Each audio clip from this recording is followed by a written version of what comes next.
আমাদের সহকর্মী আছেন ঢাকা ৮ আসনে মির্জা আব্বাস মহিলা ডিগ্রি কলেজ কেন্দ্রে আছেন সহকর্মী আসাদ ভূঁইয়া। সেখানকার পরিস্থিতি এবং খবরাখবর জানবো তার কাছ থেকে। আসাদ ভূঁইয়া, আপনি সর্বশেষ কি পরিস্থিতি দেখতে পাচ্ছেন ভোট কেন্দ্রে, জানাবেন।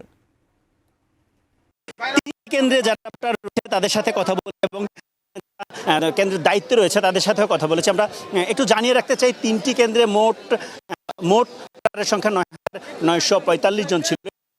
প্রত্যেক সেই কেন্দ্রের ভোটারের উপস্থিতি এখন পর্যন্ত প্রায় 20% ভোট গ্রহণ করা হয়েছে, অর্থাৎ ভোটার 20% ভোটার ভোট দিয়েছেন, যেমনটি তথ্য আমাদেরকে এখানে যারা দায়িত্বে নিয়েছেন। এই কেন্দ্রে ভোটারের সংখ্যা 3,329টি এবং দ্বিতীয় কেন্দ্রে ভোটারের সংখ্যা 2,967টি। তাদের মধ্যে এই কেন্দ্রের মহিলা ভোটারের মধ্যে 17% ভোটার কিন্তু ইতোমধ্যে ভোট দিয়েছেন।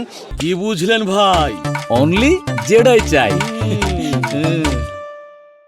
আমরা দেখতে পেয়েছি সকাল থেকেই উৎসব মুখর পরিবেশে এখানে যারা ভোটার রয়েছেন তারা ভোট দিতে আসছেন এবং ভোটারদের সাথে আমরা কথা বলে যেমনটি জানতে পেরেছি, দীর্ঘ 17 বছর পর তারা নিজের ভোট নিজে দিতে পারছেন বলে তাদের মধ্যে একটি আনন্দের অনুভূতি তারা আমাদের কাছে প্রকাশ করেছেন এবং তারা প্রত্যাশা করছেন বেলা বাড়তে থাকলে ভোটারের উপস্থিতি আরও বাড়তে থাকবে। এবং যেহেতু এখনও দীর্ঘ সময় বাকি রয়েছে, এখানে যারা দায়িত্বে রয়েছেন প্রিজাইডিং অফিসারের সাথে আমরা কথা বলেছি, তিনি আমাদেরকে জানিয়েছেন যে বেলা বাড়ার সাথে সাথে ভোটারের উপস্থিতি আরও বাড়বে, এতে করে নির্দিষ্ট সময়ের মধ্যে তারা ভোট গ্রহণ সম্পন্ন করতে পারবেন বলে তাদেরকে জানাচ্ছেন। আমরা এমনটিও দেখতে পাচ্ছি এখানে নতুন ভোটার যারা রয়েছেন তাদের উপস্থিতির পাশাপাশি বয়স্ক ভোটার যারা রয়েছেন তারাও কিন্তু এসে দীর্ঘ লাইন ধরে কিন্তু ভোট দিচ্ছেন। আমরা এই মুহূর্তে দেখানোর চেষ্টা করছি এই কেন্দ্রের যেই মূল ফটকটি রয়েছে, অর্থাৎ মূল গেটে কিন্তু গণমাধ্যম কর্মীর পাশাপাশি